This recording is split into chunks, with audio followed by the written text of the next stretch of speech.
He figured the cabin would be empty. But under the blanket of snow and silence, 3 frail little girls were curled beside an old stove waiting on someone who was never coming back. He didn't know who they were. Didn't know where they came from or what they'd endured. The only thing he was certain of was this: he couldn't just walk away. Whatever came next, he had no idea it would upend all 4 of their lives for good. Before we dive into this true story about quiet courage, unforeseen love, and the quiet strength of compassion, if these kinds of stories move something in you, we invite you to subscribe. We share the moments that truly matter, and we'd be glad to have you with us. Let's begin. That morning, the snow had come down harder than usual, thick, relentless, and soundless. Jack Whitaker stood on the porch of the cabin that once belonged to his father, watching as everything disappeared under a sheet of white.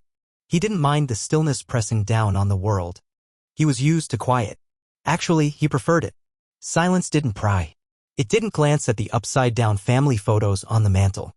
It didn't ask why a man was still here when he wasn't sure he should be. His breath came out in steady puffs as he pulled up the collar of his threadbare flannel and stepped off the porch. His boots sank into the hardened snow with a crunch. He hadn't planned on going anywhere that day, but something tugged at him from the inside, low and persistent, guiding him toward the old side cabin further down the slope.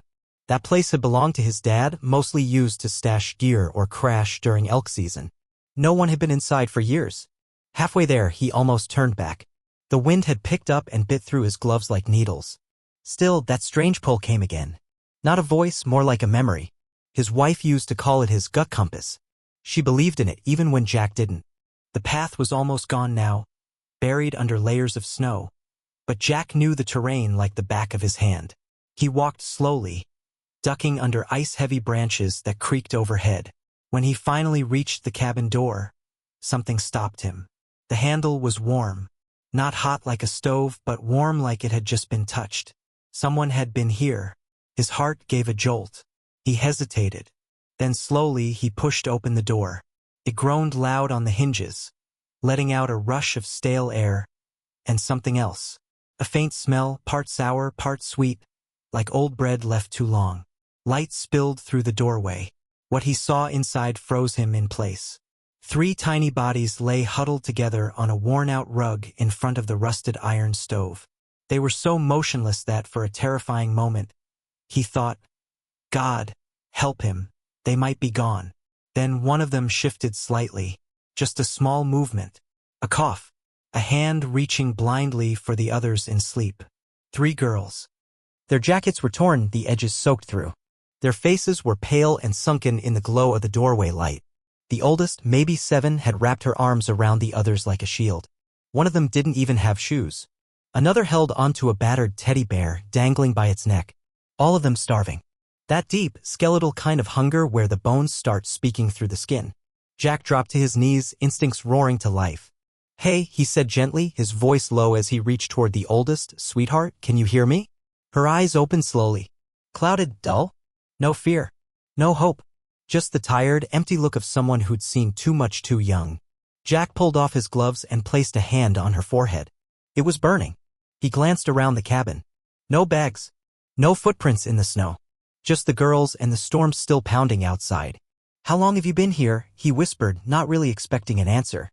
I don't know, she rasped. Behind her, the other 2 stirred, smaller, maybe twins. One mumbled something he couldn't understand. The other whimpered softly. Jack's eyes scanned the space. There was no firewood. No food. Nothing to suggest an adult had been here recently. Whoever brought them had vanished, and had been gone for a while. He moved without thinking. One by one, he pulled old wool blankets from the hooks on the wall and wrapped each girl with care. Then, cradling the smallest first, he carried them out gently like they'd break if he breathed wrong. They didn't resist. Whether it was from exhaustion, trust, or both, he couldn't say. By the time he got back to his main cabin, the snow was up to his knees. He nudged the door open with his shoulder and brought them inside, laying them down close to the fire. He fed the flames with more wood, stoking them higher. Then he set soup on the stove, ran water, gathered towels and dry socks. Every second had a purpose, something to do.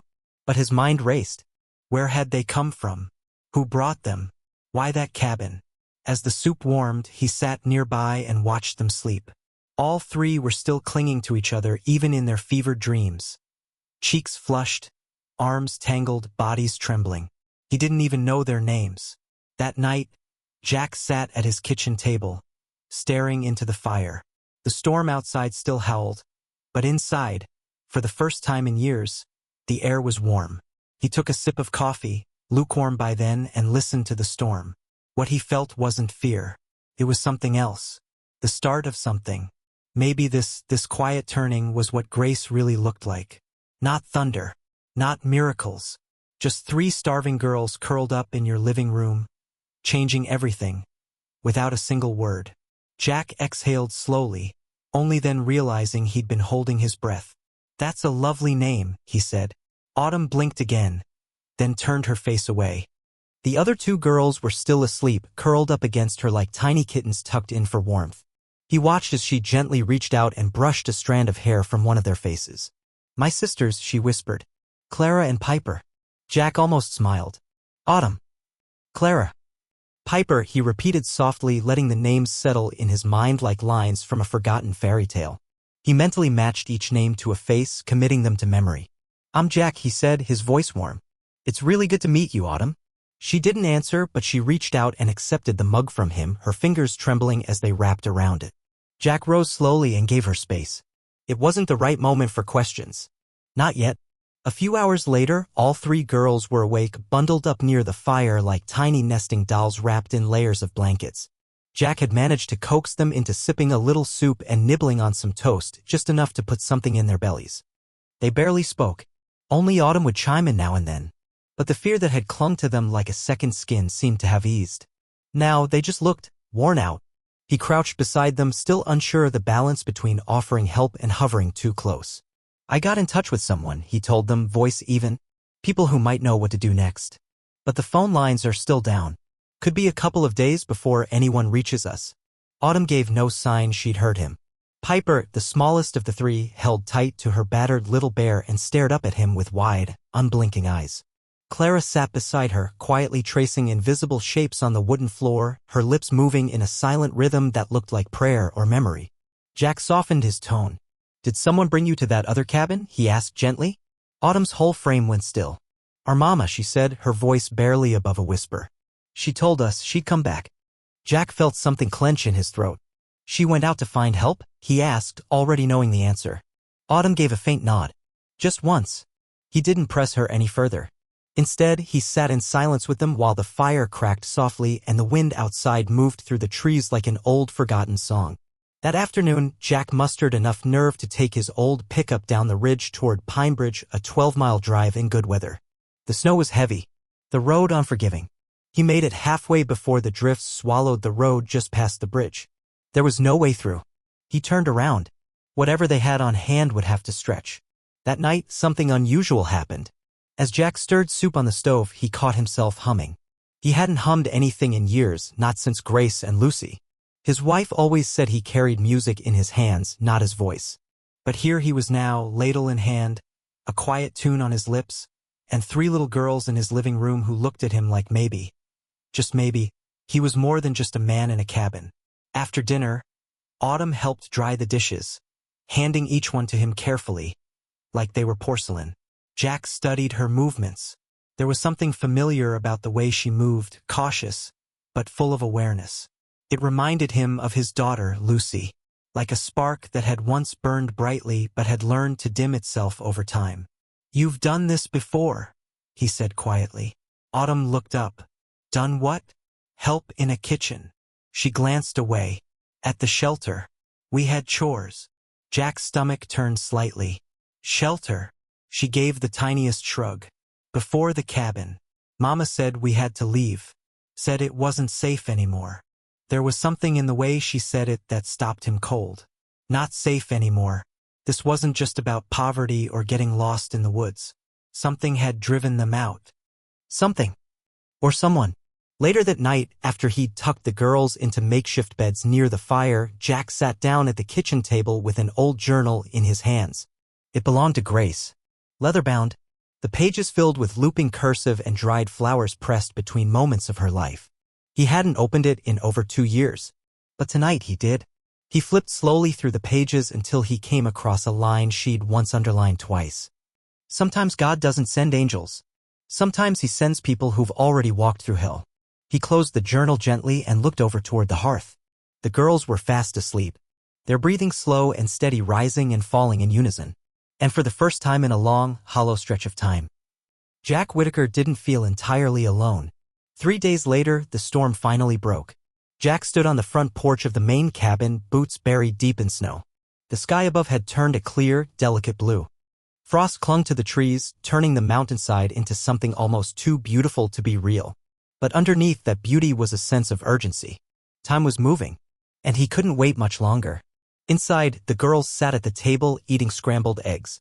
Autumn had helped him crack the shells. Clara and Piper were still quiet, but something had shifted. They didn't flinch when the fire popped anymore. They trusted him. Maybe not completely, but enough to let their guards down in the daylight. He tried the sheriff's office again. This time, the call went through. "Sheriff Miles," came the voice, familiar, weary, but kind. "It's Jack Whittaker," he said. I found 3 girls. In the old cabin off Timberline. No adults. No identification. One of them says their mom left to get help and she never came back." There was silence on the line. Then, "Do you have their names?" "Autumn, Clara, and Piper," Jack replied. "I don't even know if those are their real names, but..." Another pause. This one longer. "You need to bring them in, Jack," the sheriff said, quiet and firm. "As soon as possible. I'm not dropping them off at some station," Jack replied sharply. "They're terrified. They're cold. They're skin and bone. Please, send someone out here instead. Let them stay where it's warm, at least." The sheriff hesitated. "I'll send someone tomorrow. Let me make a few calls." Jack hung up the phone. Felt heavier than it should have. He wasn't ready to let them go. Not now. Not when laughter had finally returned to the cabin. Not when something inside him had finally started to thaw. That afternoon, while the girls played on the rug with old buttons and dented spoons, Jack slipped outside and made his way back toward the side cabin. He needed to look at it again. Needed to be sure. Snow covered the ground like a secret, quiet and undisturbed. He reached the door, pushed it open gently, and stood in the stillness. The rug was still bunched up from where the girls had slept. The air inside was sharp and stale, but what hit him hardest was what wasn't there. No boot prints. No signs of a fight. No drag marks. No bags. No adult clothing. It was like the girls had appeared out of nowhere, curled up like lost birds, waiting for someone who might never come. It felt like the girls had simply appeared from thin air. Like small forest creatures curled up in the cold, waiting patiently for spring to come. But then something near the stove caught Jack's eye. Half hidden beneath a fallen logbook was a scrap of fabric. A child's glove, small and worn. He reached down and picked it up. The knit was pink, frayed along the wrist, and inside, written in faded marker, were the words, "Property of Autumn." Without thinking, he slipped it into his coat pocket. He didn't know why, only that he couldn't leave it behind. Back in the cabin, Autumn was seated at the table, thumbing through an old picture book Jack had found tucked away in the loft. Clara was napping beside her, a soft rhythm to her breath. Piper sat nearby, twisting yarn through her fingers, trying to figure out how to braid it. Jack sat down across from Autumn, letting out a quiet breath. "I went back to the other cabin," he said. She didn't lift her head. "I found your glove," he added softly. This time she looked up. Her fingers curled tighter around the edge of the book. "Do you remember anything about before you got there?" he asked gently. Autumn gave a small shrug. "It snowed. Did your mama say anything before she left?" There was a long stretch of silence. Then, in a voice barely above a whisper, Autumn said, "She told us we had to be brave." Her voice cracked on the last word. Jack leaned forward, resting his elbows on the table. "I think she was brave too," he said quietly. "I hope you know that." Autumn's eyes welled, but she nodded slowly. "She made us promise if anything bad happened, we had to stay together. No matter what." Jack blinked hard, his throat tight. "You kept that promise," he said. "All the way through." That evening, a knock startled all of them. Jack opened the door to find Elena Carter, bundled in a nurse's coat, cheeks pink from the wind. She carried a basket in her arms and wore a gentle, knowing smile. "The sheriff gave me a call," she said. "Said there was a situation?" Jack stepped aside without saying a word. Grateful didn't begin to cover it. Inside, Elena moved with quiet confidence, like someone who'd walked into uncertainty more times than she could count. She knelt beside the girls, introduced herself with soft kindness, and pulled warm muffins from her basket. Clara immediately pressed herself against Autumn. Piper watched Elena with wide, blinking eyes. I won't stay long, Elena said quietly, pulling Jack aside. Just wanted to see them. And you? Thanks, Jack said, his voice lower than usual. I'm in way over my head. Elena smiled. You're doing just fine. Better than most men would. Honest. Jack didn't respond, but his shoulders eased just a little. As she reached the door, Elena paused. You might want to call over to St. Linda's. The clinic in Fairview, she said. Last month a woman came in with 3 girls. She didn't stay long. Left before we could even get her paperwork. Jack's pulse picked up. Did she give a name? Elena shook her head. No. But I remember this, she said, my autumn once. Just once. But it stayed with me. That night, after the girls had fallen asleep, Jack sat alone by the fire. The wind was howling again, sliding through the trees like a whisper turned sharp. He listened, heart beating fast with questions he couldn't quite pin down. Who was their mother, really? Why did she leave them in that freezing cabin? And what was she running from? He didn't have the answers. Not yet. But for the first time in years, he had something else. Purpose. Not just to keep the girls warm or fed, but to understand. And maybe in understanding them, start to figure out himself again too. The next morning arrived crisp and sharp. The kind of cold that cut right through even thick flannel. Jack moved slowly around the cabin, stoking the fire without waking the girls still wrapped in patchwork quilts. Each motion was deliberate, like his body still carried the weight of the night before. He couldn't stop thinking about what Elena had said. She called one of them my autumn. Those 3 words had echoed in his chest all night long. Steady as a second heartbeat beneath the quiet. He held on to them. And what they meant was simple. Autumn's mother had been here. Not long ago. And she had tried.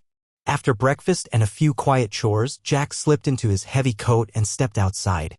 He followed the same trail he'd taken days ago to the old cabin. Though now it was easier, the snow packed down beneath his boots. But this time he didn't stop at the door.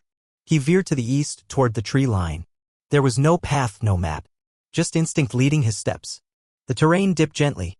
The trees thinned out. 15 minutes later, he saw it. A dark shape beneath the pines, half buried in snow. His breath caught in his throat. It was a body. She was curled on her side, as if asleep. One arm stretched toward a bush nearby, like she had been reaching. Her hair was frozen in thin strands across her shoulders. Her coat was thin. Too thin for this weather. And on her wrist, woven in pink and white, was a bracelet. The exact kind the girls wore. Jack stood there in silence. No birds. No breeze. Just the hush of the forest bearing witness. He didn't touch her. Instead, he knelt down beside her and lowered his head. He whispered a prayer he hadn't spoken in years. Not to any god in particular, but to whatever kindness had brought her to that cabin. And placed her daughters in his arms. Then he stood up and began the long walk home. Later that afternoon, Jack made the call to the sheriff. They came for the body before nightfall. Jack stayed inside with the girls, keeping their day filled. Arts and crafts, made up songs, and stories about how terrible he was at braiding hair. It made Piper giggle. Clara tried to hide a smile behind her spoon. But Autumn, she just watched him, with eyes far too old for her small face. That night, after her sisters had drifted off to sleep, Autumn spoke. Did you find her? She asked quietly. Jack didn't answer right away. Then he nodded. I did. Her chin quivered. She didn't come back. No, he said softly. But she got you close. As close as she could. Autumn's voice cracked as she whispered. She promised. Jack reached out, placing his hand gently over hers. And she kept that promise, he said. You're here. You're safe. Autumn looked up at him, and in her eyes was something fragile and enormous all at once. Grief. Hope. And a quiet, aching strength. Grief and gratitude nodded together in her eyes. And in that quiet, weighty moment, Jack realized what had begun to grow between them. Not just trust. Something deeper. Something sacred. The following day, Elena returned. She came with a loaf of fresh bread, a bundle of gently worn clothes donated from the church thrift box, and more unexpectedly, a name. She was Iris Wynne, Elena said softly, placing a folded slip of paper on the table. She came through St. Linda's not long ago. No ID, no insurance. Checked in and left before discharge. Told us she had 3 daughters and no one left to help her. That was 6 weeks ago, she added. 6 weeks, Jack repeated, the weight of it settling over him. And she made it all the way up here. Looks that way, Elena said, her voice tight. I found an old intake note. It said she was running. Afraid of being tracked. Jack's stomach turned. Was she in danger? Elena shook her head. We don't know. But we've opened a file. Sheriff Miles is reaching out to other counties, checking for anything that might match. Jack looked toward the fireplace where the girls were playing quietly, braiding bits of yarn into each other's hair. They can't go back, he said, voice low. Not to a system that wouldn't even notice if they disappeared. Elena studied him. I don't think you'd let that happen. I won't. She hesitated for a moment, then reached out and touched his arm. You're doing something good here, Jack. Something rare. He didn't say anything. Not because he didn't believe her, but because he was only now realizing what it was already costing him, and just how far he was willing to go. That evening, after he'd tucked them into their blanket nests by the fire, Autumn lingered for a moment. She was a good mom, she whispered. I believe that. She used to sing to us every night, even when there wasn't any food. Jack reached out and gently brushed a strand of hair from her face. Then maybe one day, he said, you'll teach me her song. Autumn gave a soft nod and her mouth lifted into the first true smile he'd seen from her. He settled into the armchair by the hearth long after they were asleep, staring into the flickering flames. The fire warmed the cabin, but something warmer had taken hold inside him. Not regret. Not grief. Love. And with it came a quiet promise. A vow blooming deep in his chest. No one would take them from him. Not now. Not ever. It began with a trip to the grocer. Jack had driven into town just after sunrise, hoping to beat what little passed for traffic in Pinebridge, 2 pickups and a school bus, maybe. He hadn't set foot in the general store since the storm. But with the girls needing real food, better clothes, and warm essentials, he walked through the front doors with a list in one hand and a mission in his step. At the checkout, Linda Mayfield, who'd known him since the days of Little League, arched a brow as she rang him up. 3 pairs of mittens, all the same size? She asked, trying to keep it casual. Yeah, Jack said, avoiding her gaze. And triple your usual groceries, she added, her voice light but pointed. Expecting guests? Just giving some kids a warm place to land, he said. Linda didn't comment, but he could feel it. That flicker. The quick judgment that starts with a glance and ends in a church parking lot conversation. Pinebridge was a small town. Curious, watchful, not always kind. By the time he pulled up to the cabin, the wind had picked up again. On the porch, he found Autumn sitting on the steps with Clara asleep beside her, head resting against her shoulder. Too loud in there, she said simply as Jack knelt beside them. Piper's pretending she's a puppy. Jack smiled softly. A loud one, I bet. Autumn gave a small, thoughtful nod. He reached into one of the paper bags and pulled out a small cloth-wrapped bundle. I brought something for you. Inside were 3 handmade wool caps, each dyed in soft, quiet tones. Autumn's was a deep pine green. Clara's a pale sky blue. Piper's a warm mustard yellow. Not fancy, but honest. Like the mountain. Autumn ran her fingers along the stitching of hers. Thank you, she said. You're welcome. She looked up, her gaze steady. Why are people scared of you? The question landed in his chest like a branch snapping under weight. Jack looked out at the trees for a long moment before answering. Because sometimes people don't understand what they're looking at, he said. And when they don't understand, they get afraid. Are you scary? He shook his head slowly. I was. Once. Autumn stared at him a moment longer. Then, with the firm certainty only a child can have, she said. Not anymore. That night, as wind roared outside and the girls gathered around a game of dominoes on the rug, Jack sat at the table, flipping through the mail Elena had dropped off. Bills. A town newsletter. And a cream-colored envelope with no return address. He opened it carefully. Inside was a single sheet of lined paper. Typed. All caps. Children don't belong with strangers. No name. No context. Just those 6 words. Jack stared at the page for a long, still moment. Then he folded it cleanly and slid it into the drawer beneath the cutlery. There was no reason to show it to anyone. He already knew the sentiment. He'd seen it before. Not written down, but whispered behind pews. Murmured in hardware stores. Woven through the silence after people stopped knowing what to say. After Grace and Lucy died, it had been the same. So much quiet. And so many made-up stories to fill the space. He stood and walked to the fire where Piper was knocking over her domino tower for the 3rd time. Clara giggled behind her hand. Autumn rolled her eyes, but there was a grin tucked into the corner of her mouth. A smile she never would have shared a week ago. He wouldn't let that letter touch this. Not tonight. The next morning, Elena stopped by again. This time she brought paperwork. I pulled what I could from the county's records, she said, laying several forms on the kitchen table. Iriswin didn't list any next of kin. But if you want the girls to stay here longer than 30 days, we'll need to make something official. Jack rubbed his jaw, his voice rough. You mean legal guardianship? Elena gave a quiet nod. It's not an easy road, she said, and it'll bring more eyes on you. I don't care, he replied without hesitation. They're staying with me. She studied him for a long moment. Are you really prepared for what that means? He didn't respond right away. Instead, he glanced toward the girls, now sitting by the window, stacking wooden blocks in silence. They looked just like any other kids passing a snowy afternoon.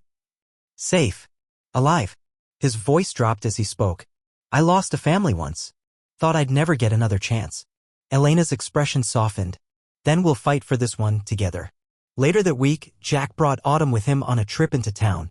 She wore the pine green cap he'd given her and a coat that still hung a little loose at the shoulders. She didn't say much during the ride or the walk through the market.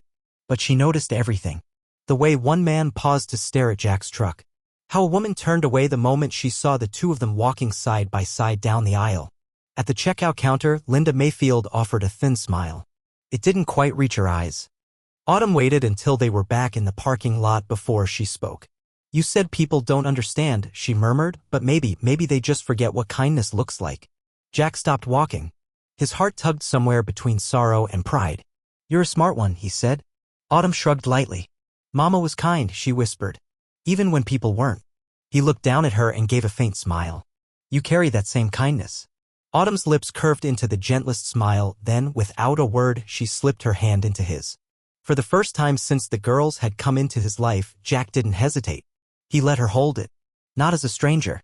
Not even as a protector. But as family. The courthouse in Fairview looked nothing like the grand buildings Jack remembered from his firefighting years in Denver. It was simple. One story of red brick, a flag waving above in the icy wind. But inside, the air was heavy. It had that same charged quiet, the kind that lives between judgment and grace. Jack sat on a wooden bench near the front, stiff in the collared shirt Elena had insisted he wear. To his left sat Autumn, Clara, and Piper. Each girl wore a matching dress from the church's donation box. Clara kept fidgeting with the hem of hers. Piper stared quietly down at her shoes. And Autumn, steady, chin high, clutched something small in her hand. Jack hadn't noticed her grab it earlier. A crayon. Pale purple. He didn't ask why. Across the courtroom, a county caseworker whispered something to a woman in a black blazer. Jack recognized them both. They'd visited the cabin last week. Their questions had been polite, but distant, clinical. Like they were filling out forms instead of seeing three children who now had a dresser full of socks and a man who made their grilled cheese into hearts. Mr. Whitaker, the bailiff called out. Jack stood, his knees stiff but steady. At the bench sat a woman in her 60s, silver hair pinned back, glasses resting low on her nose. Her nameplate read, Judge Evelyn Hayes. You're here regarding the temporary guardianship of Autumn, Clara, and Piper when, she began, her voice direct but not harsh. We've reviewed your petition and the attached documentation. She skimmed through the folder before her. You have no legal training. No background in social work. You live in a remote area and work seasonally. Jack gave a small nod. Yes, ma'am. She lifted her gaze. And yet you're asking this court to grant continued custody of 3 minors with no familial relation to you. Why? Jack swallowed hard. Because they're not strangers anymore. And I think they've helped me become someone I didn't know I still could be. A beat of silence passed. Judge Hayes didn't react. She just made a quiet note in the folder. The county representative stood then, voice measured. Your Honor, with all due respect, Mr. Whitaker's living conditions present several concerns. These girls have experienced trauma.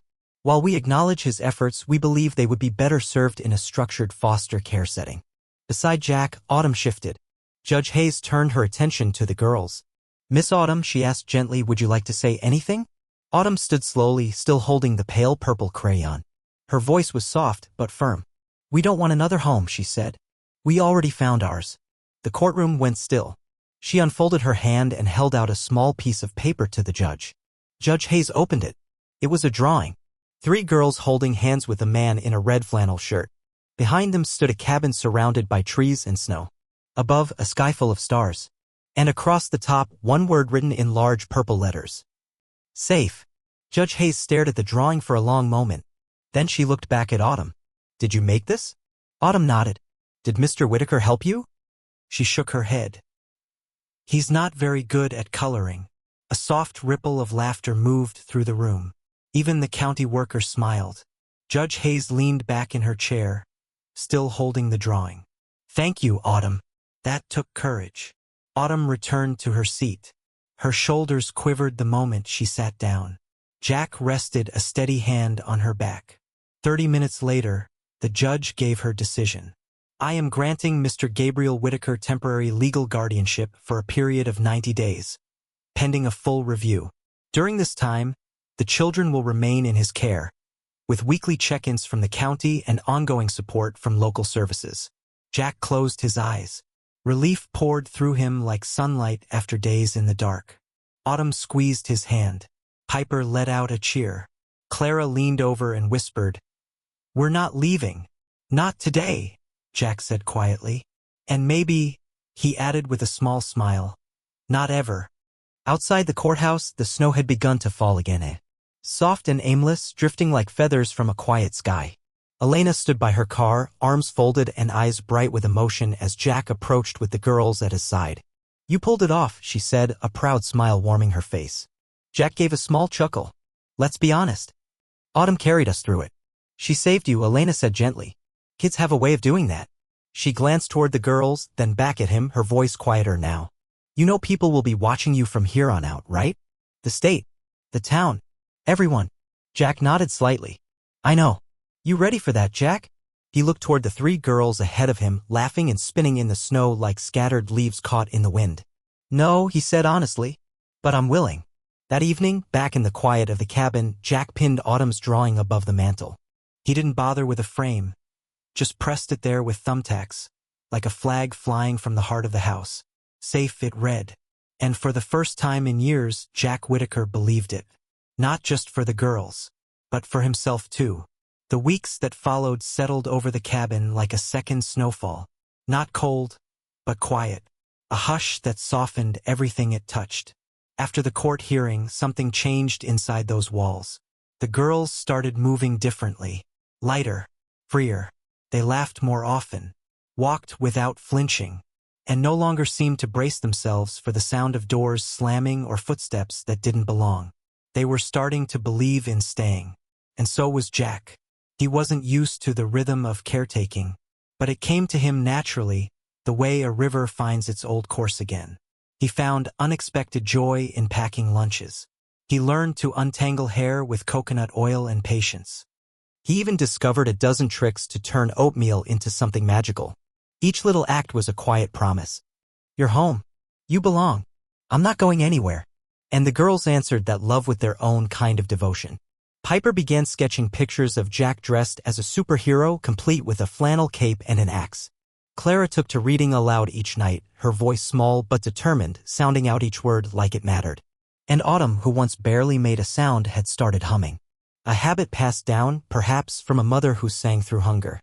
One gray afternoon in early March, Jack was out splitting firewood when Elena pulled up in her well-worn Subaru. The tires hissed against slush as she stepped out holding a paper bag and a steaming tin. "Soup and cornbread," she announced. "The girls deserve better than canned chili every other night." Jack chuckled, brushing sawdust from his sleeves. "You spying on my menu?"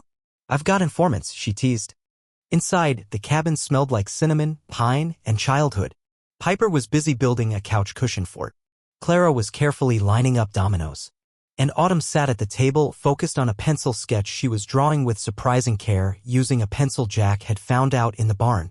Elena took it all in quietly before turning to him. "They're blooming," she said softly. Jack shrugged. "I didn't really do anything." "Don't downplay it," she replied. "You did more than most would have." The silence that followed wasn't awkward. It felt settled, mutual, real. Then Elena spoke again, this time with something heavier in her voice. "I got the results back from the state." Jack looked at her, bracing. Iris Wynn didn't have a record, she said, but she filed 2 reports for domestic abuse. The father's name was never listed. Both reports were dropped. She hesitated. She disappeared a month after the last one. Jack's jaw clenched. So she was running. Elena gave a small nod. "She got far enough," she whispered. "Just not for herself." That night, after the girls had gone to bed, Elena lingered at the door, coat on, eyes soft. You ever think about leaving all this behind? She asked. Sometimes, Jack admitted. But then I remember why I stayed. She held his gaze for a long moment. I don't think you realize it, Jack, she said quietly. But you are the first man I've trusted in a very long time. He looked away briefly, then back at her. Heart steady but slow. I haven't earned that, he said. Not yet. You're earning it, she replied. Then she stepped out into the dark, snowflakes drifting down and catching in her hair like silver stars. He stood at the doorway until her taillights faded into the trees. Spring crept back into the mountains, slow and tentative. Ice melted in quiet rivulets down the windows. Birdsong returned, sparrows, finches, and a bright red cardinal that Clara named George. The girls began spending more time outside, splashing through puddles, chasing pockets of sunlight. Jack built them a tire swing on the old oak tree. He strung fairy lights across the porch like constellations. At night, they bundled in quilts and drank cocoa under the stars, trading stories like secrets. One evening, as the sky turned lavender, Autumn pulled a small hand-stitched pouch from her pocket. I made this, she said, holding it out to Jack. It was for Mama, but I think you should have it. Jack took it gently and unfolded the flap. Inside was a yellowed scrap of paper, worn thin at the edges. The handwriting was neat, if shaky. If anything happens to me, please keep them together. I don't care where. I don't care how. Just keep them safe. DFNW. Jack swallowed hard, the note pressing into his palm like the weight of a prayer. He looked at Autumn, who sat watching him with eyes too big and too brave for her age. You're strong, he whispered. Autumn nodded once. Like you. Jack didn't say a word. He simply opened his arms. And for the first time, all three girls crawled into them at once. Piper tucked under one arm. Clara pressed against his side. Autumn resting her head on his chest. They sat there under the soft porch light, hearts still healing, but bound together by something far stronger than blood. Later that night, Jack stood quietly at the doorway of their room, just watching. Piper murmured something in her sleep. Clara had kicked her quilt halfway off, and Autumn lay still, clutching her pillow tight, her breathing calm and even. He flicked off the light, walked back into the living room, and eased into his spot by the fire. There was no grand music, no soundtrack to the moment, just the soft crackle of logs shifting in the hearth. Still, Jack felt more alive than he had in years. This winter hadn't broken him. It had pieced him back together. One crayon drawing at a time. One quiet bedtime story. One brave little girl who dared to stay. The idea came to him on a Tuesday, right in the middle of folding laundry. He had just finished sorting Piper's tiny socks from Clara's leggings when he noticed a tear in the hem of one of Autumn's shirts. It wasn't much, barely a fray, but for some reason it stopped him. He sat there, holding that shirt, staring at the small rip, thinking not just about fabric, but about fragility. How close everything had come to shattering. How this whole story had started with silence, snowfall, and 3 starving girls inside a forgotten cabin. Now they had warm clothes, they had laughter, they had something steady. But Jack couldn't stop thinking about the children who didn't have what these girls now did. The ones out there without someone like him. Kids who wouldn't make it through a winter night, because no one opened their door, because no one saw them. That's when the idea began to grow. The very next day he drove into town and picked up a notebook. Spiral-bound, plain, lined pages. Nothing fancy. On the cover, he wrote 3 words in block letters. The Light Project. He didn't have a full plan. Not yet. But the name felt right. The following morning, he shared the idea with Elena over coffee. You want to do what? She asked, raising an eyebrow. Jack took a breath. Reopen the old cabin. Make it a winter shelter. Just during the coldest months. Somewhere warm. No questions asked. Elena leaned back slowly in her chair, processing. So, you're thinking of running a homeless shelter? In the woods? Not full-time, he clarified. Just a few beds, blankets, food, like a lifeboat. She didn't laugh, didn't call him reckless. She just took a thoughtful sip of her coffee, never looking away. You really believe people will come? Jack turned toward the window. Snow had started falling again, gentle and familiar, like breath. Not everyone, he said. But maybe someone like Iris Wynne would've. By the weekend, the girls were all in. Piper painted welcome signs in bright colors, her letters joyfully uneven. Welcome. You're safe here. Clara took charge of organizing supplies, counting blankets, checking batteries, sorting cans. Autumn helped Jack clean the old cabin, one room at a time. Even though he knew being back in that space stirred things in her. She paused one afternoon with a broom in her hands. "This is where we were," she said quietly. "I remember. I was scared." Jack crouched down beside her. So was I. She didn't meet his eyes, but her voice grew stronger. "It's not scary now," she said. "It's ours." Word spread quickly. Some in town called the project generous. Others called it foolish. At the hardware store, one man offered lumber for bunks. A woman from the post office brought a box of old winter coats. Even Linda Mayfield, the grocer who once gave him wary looks, slipped 2 sacks of rice into his cart and paid for them without saying a word. But the whispers still came. "It'll attract the wrong crowd. You can't just open your door to anyone. You're not trained for this, Jack." Maybe not. But Jack didn't need credentials to remember what it felt like to be alone in a storm. And how one warm hand could change everything. The first night the light project opened, the temperature hovered just above 18 degrees. Jack lit the stove, laid out extra blankets, placed a glowing lantern in the window. Then he returned to the house, keeping one eye on the clock and the other on the porch. The girls stayed up later than usual, pretending not to watch. But every time headlights passed, Piper dashed to the window, breath fogging the glass. Midnight came and went. Still nothing. Autumn tugged gently at Jack's sleeve. "Maybe no one needs it," she whispered. Jack gave her a soft smile. Maybe. Or maybe someone's still trying to be brave. At exactly 2:16 a.m., headlights broke through the trees. Jack was already reaching for the doorknob when a woman stepped slowly out of a rusted minivan. Her face was worn thin, lips cracked, eyes hollowed by exhaustion. A boy, maybe 10, followed her. Then a girl, no older than Clara. No bags. No shoes. Just themselves. "Is this the place?" the woman asked, her voice trembling. Jack nodded. "Yes. You're welcome here. There's soup inside. And heat." She didn't move right away. Then her knees buckled, not from weakness, but from the release of fear. Her son reached for her hand. Her daughter clutched a thin blanket like armor. Together, they stepped into the cabin. And just like that, the light project began. The next morning, the girls rushed out bearing muffins and a thermos of cocoa. Piper offered the little girl one of her storybooks. Clara sat and braided her hair with gentle fingers. Autumn settled beside the boy and began to draw quiet sketches he watched with wide-eyed awe. Later that day, Elena arrived with 2 duffel bags full of supplies. She stood beside Jack on the porch, arms folded, gaze warm. "This," she said softly, "this is what a real community looks like." Jack nodded slowly. "I thought I'd lost my place in the world," he murmured. "Turns out, I just hadn't built it yet." Elena looked at him then, truly looked at him. "You didn't just build it, Jack," she said. "You became it." That evening, the girls were curled up by the fire again when Jack took a new scrap of paper and tacked it beside Autumn's old drawing above the mantel. It was a note scribbled in quick, uneven handwriting by the woman who had arrived that night. "I didn't think anyone would be there. Thank you for proving me wrong." Jack read it again slowly. Then he stepped back. Autumn looked up from her sketch pad, her eyes steady. "Do you think Mama knows?" she asked softly. Jack turned toward her. "Knows what?" "That her note worked." He didn't reply right away.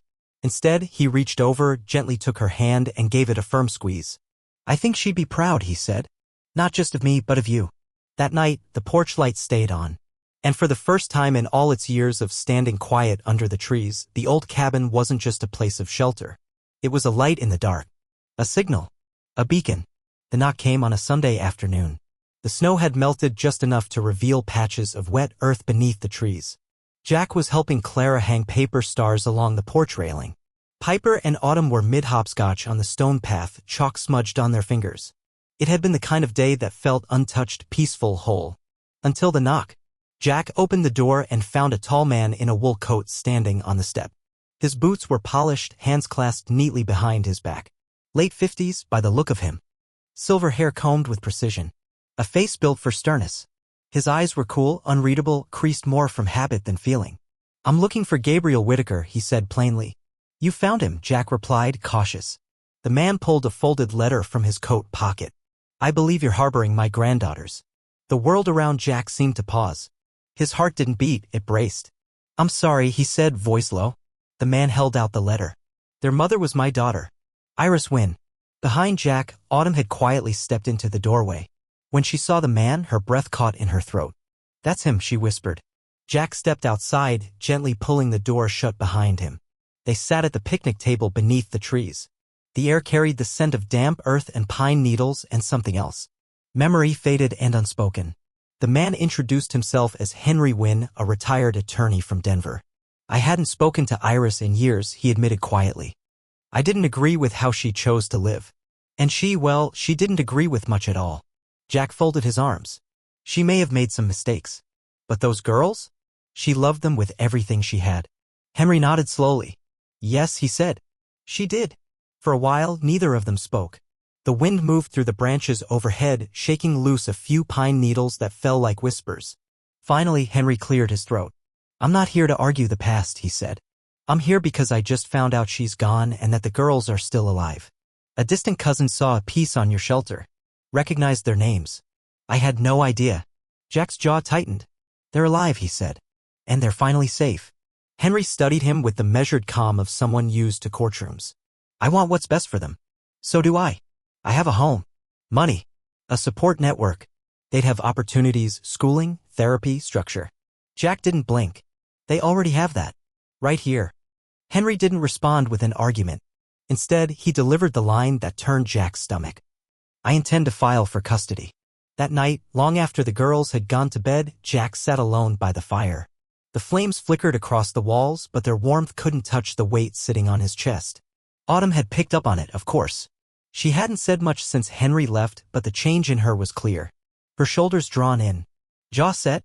Eyes dark and distant again, just like those early days. Elena arrived around 9. One glance at Jack, and she understood. He came, didn't he? Jack nodded. And he's going to court. Elena exhaled, crossing her arms. Does he have a shot? I mean, he's family. Got money? Clean record. Jack gave a tight nod. On paper, he checks every box. Steady job. No red flags. The kind of man a judge can trust. And you. I've got a cabin, a chainsaw, and 3 girls who call this place home. She sat down beside him. You're not facing this alone, Jack. We'll fight for them. And if the court listens at all, it'll listen to the girls. I'm scared, he admitted, voice low. That's how I know you're ready, she said. The next morning, Jack called the county office. A hearing was scheduled. 2 weeks. 14 days to prepare. 14 days to hold it together. 14 days to keep the girls calm when they already understood more than they should have. That afternoon, Jack was chopping wood when Autumn approached. She stood with her arms folded tight across her chest, her chin trembling even as her eyes sharpened. He's not my family, she said. Jack lowered the axe and turned to her. He's your grandfather. She shook her head, voice steady and filled with steel. No. Family is the one who stays. The one who shows up when things fall apart. He wasn't there for Mama. He didn't even look for us. Jack knelt beside her, wiping a smudge of ash from her cheek with his thumb. I can't make promises about the judge, he said gently. But I can promise this, I won't stop fighting for you. Autumn's voice dropped barely above a whisper. What if they make us leave? He took her hand in his. Then you'll know the way back. And I'll come find you. She nodded, tears welling in her eyes. We're not going anywhere. That week, the air in the cabin changed. Heavier. Quieter. Words felt fragile. Piper asked him softly if she needed to start calling someone else Grandpa.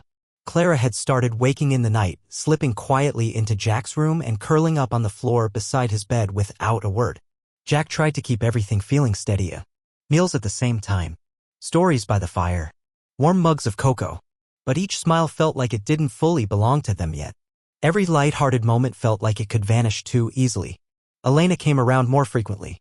She helped him gather support, letters from neighbors, teachers, and folks from town who had seen the change. She spoke gently to the girls, offering comfort but no false promises. And one night, as they stood under the soft glow of the porch light, snow beginning to fall again for the first time in days, Elena reached out and took Jack's hand. You've built something real here, she whispered. Don't let them take it away. Jack didn't say anything back. He just held onto her hand a little tighter. Not out of fear, but because standing still in that moment felt like resistance in itself. The night before the hearing, Autumn came to him with a new drawing. It showed the same 4 of them, Autumn, Clara, Piper, and Jack, standing under the trees. But this time others were in the picture too. Elena, kind neighbors, even the girl from the shelter. And above them all, in neat handwriting, she'd written, "Home isn't blood. It's love." Jack pressed the drawing to his chest and closed his eyes. Whatever the judge decided tomorrow, he already knew the truth. He belonged to them, and they belonged to him. The courthouse hadn't changed. Same wind curling the flag above the door. Same brick steps rubbed smooth by years of coming and going. But everything inside felt different now. This time, when Jack walked through the double doors with Autumn, Clara, and Piper close by his side, it wasn't just about what came next for him. It was about their lives. Elena met them at the entrance, arms full of letters. Notes from neighbors, teachers, volunteers, even the woman Jack had helped that first night the light project began. She gave Jack's hand a reassuring squeeze. "You're not walking into this alone." Inside, Henry Wynne was already seated, composed, and proper in his expensive clothes. Pressed trousers, silk tie, posture polished by years in boardrooms. His lawyer, a woman with a sharp chin and colder eyes, leaned in to whisper just before the judge entered. Jack's chest felt tight, but not with fear. He wasn't afraid anymore. He was ready. Judge Evelyn Hayes stepped in, glasses low on her nose, her expression unreadable. "This hearing will decide the permanent custody of minors Autumn, Clara, and Piper Wynne," she announced. "Both sides will be heard. Testimonies reviewed. The court's responsibility is the children's best interest." Jack didn't flinch. He'd heard those words before. But now they meant something more. Now they were personal. Henry's lawyer spoke first. Her voice was calm, her words well-rehearsed. She pointed out that Iris Wynne had struggled. That Henry had the structure, the resources, the legacy. She described Jack as well-meaning but underqualified. Too emotionally involved. A man without blood ties, living off-grid, with limited means. It was a strong case, the kind that sways courts on paper. Then Jack rose to speak. He had no notes, no rehearsed lines, just a steady voice and everything he'd carried in his heart. "I lost my wife and daughter 3 winters ago," he said quietly. "I spent years in silence, believing I had nothing left to give." He turned to the girls, hands clasped tightly, sitting shoulder to shoulder. "Then 3 little girls showed up on my doorstep, freezing and hungry. And I realized I had more in me than I thought." His voice cracked, but he kept going. "They needed safety. A home. I didn't have much, but I had warmth. I had love. And I had space in my life, more than I ever knew." The room stilled. Even the air seemed to pause. Judge Hayes gave a small nod. "Thank you, Mr. Whitaker." She turned her gaze to the girls. "Would any of you like to speak?" Autumn stood. She didn't look at Jack. She didn't look at Henry. She looked directly at the judge, steady as stone. "I wrote something," she said. Her voice shook slightly, but it didn't waver. From her coat pocket, she pulled out a handmade book bound with yarn and decorated with colored pencil. On the cover were the words, "The Cabin with No Footprints," by Autumn Wynne. A murmur rippled through the courtroom. Even Henry's lawyer blinked. Autumn opened to the first page. "Once upon a time," she began, "3 girls were lost in the snow. Their mama loved them so much, she gave everything to keep them alive. She walked into the cold so we could have a chance. And someone found us." She turned the page. "He didn't ask for us. He didn't even smile at first. But he made a fire. He made soup. And he made us feel safe." Another page. "Some people think family is just blood. But I think family is staying. It's soup and stories and singing when it's dark. It's someone who remembers your birthday and never turns off the porch light."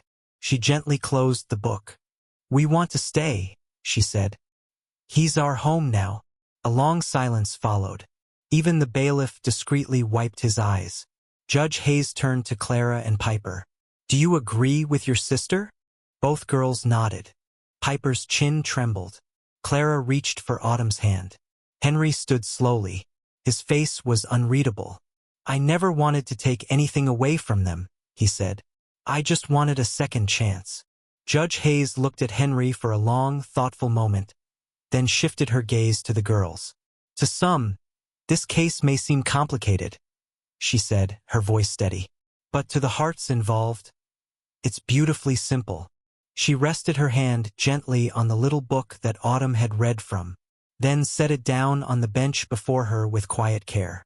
"I hereby grant full and permanent legal guardianship of Autumn, Clara, and Piper Wynne to Mr. Gabriel Whitaker."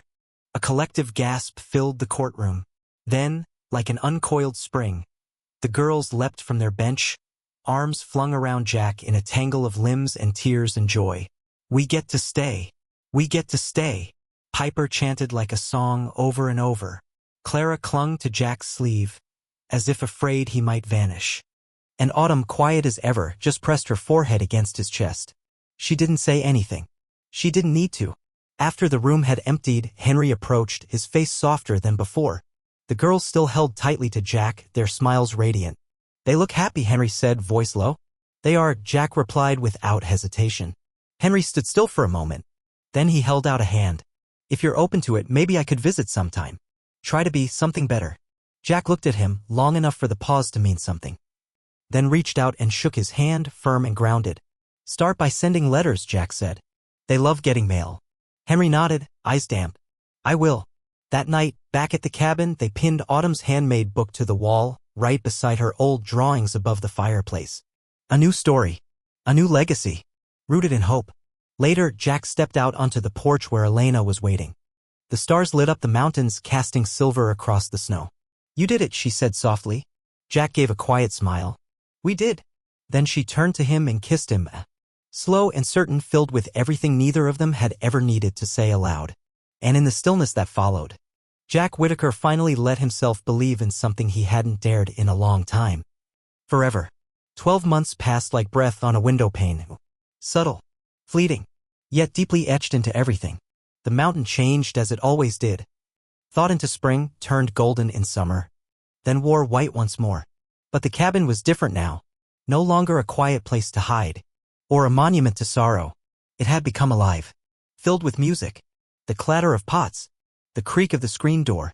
The endless chatter of 3 little girls whose laughter rang through every beam and rafter of Jack's world. Autumn was 10 now. Still quiet, but her silence no longer carried fear. Each morning, she filled pages in the leather notebook Jack gave her for Christmas. Poems she read aloud at bedtime, her voice strong and calm. Jack would sometimes catch her staring out across the trees, eyes filled with the same stillness Iris once had. But it wasn't haunted. She was dreaming. Clara had become the cabin's librarian, determined to read every book Elena brought from town. She asked the best questions. Why do birds know where to fly? How does syrup happen? Can you miss someone who hasn't even been born yet? And Piper? Piper was still a whirlwind of joy, singing as she brushed her teeth, humming as she laced her boots. She'd recently adopted a hand-me-down ukulele. No rhythm, but no hesitation either. She named herself music director of the house. No one argued. The light project had grown, too. What started as a few cots in a cold cabin had become something far more organized. Volunteers came from nearby towns. Donations arrived regularly. Meals were prepped in batches. The porch was rebuilt and widened. Someone had carved a phrase into the porch beam. Autumn's words. Home isn't blood. It's love. Those words became a symbol, woven into scarves, scribbled into thank you notes, left behind by those who'd entered quiet and left with hope in their pockets. In early spring, Jack stood beside a newly built wooden bench outside the original side cabin. He ran his hand over the carved names. Iris Wynne, safe, remembered. Autumn joined him, holding a pot of purple violets. She liked this color, she whispered. I remember, Jack said softly. Together, they planted the flowers beneath the bench. His hands strong and weathered, hers careful and light. They sat side by side, watching petals drift on the breeze. She saved us, Autumn said. Jack nodded. And you saved me. She leaned her head onto his shoulder. He let it stay there, listening to her breathing. Just like he did the first night she curled up on his couch, too small and too silent. Only now she was steady. So was he. That summer, Jack and Elena were married beneath the old oak tree. Fairy lights danced in the branches. Blankets dotted the grass. Neighbors filled the clearing, carrying pies and promises. The girls wore flower crowns and matching dresses. Clara read a poem she'd written about second chances and how the things we lose sometimes return in different forms. It wasn't grand, but it was real. Henry came, sitting quietly in the second row, hands resting on a birdhouse he'd carved by hand. 3 little birds painted across the front. their names etched beneath the roof. "Thank you," he said to Jack afterward, "for letting me earn a way back." Jack smiled. "You didn't just ask for trust. You built it. That's what family does." By August, Autumn's book, The Cabin with No Footprints, was published by a small regional press. It didn't go viral, but it reached where it needed to go. Schools, libraries, shelters. Letters began pouring in. From children, from adults who had once felt lost, from people who saw hope in the voice of a girl who had once curled beside a dying fire with no shoes. Every letter ended the same way. "Your story reminded me that kindness still exists." On a crisp October morning, Jack stepped onto the porch, coffee in hand, wrapped in the flannel blanket Grace used to wear. Elena joined him, her hands slipping into his without effort or ceremony. Inside, the girls were making pancakes. Too many. Too sweet. Too loud. He looked out at the land. Familiar. Quiet. Safe. And for the first time in what felt like forever, he didn't carry sorrow in his chest. There were no shadows at the door. No silence pressing down. Only breath. Steady. Full. Free. No footprints in the snow that morning. Only light spilling through the windows. And inside, a family, pieced together not by blood, but by the miracle of an open door. If this story spoke to something in your heart, we'd love to know. Drop a comment and share where you're watching from. It always moves us to see how far these stories can reach. And if stories like this of love, courage, and the quiet strength of compassion are something you believe in too, consider subscribing. We're building something here, one true, tender story at a time. Thank you truly for being here.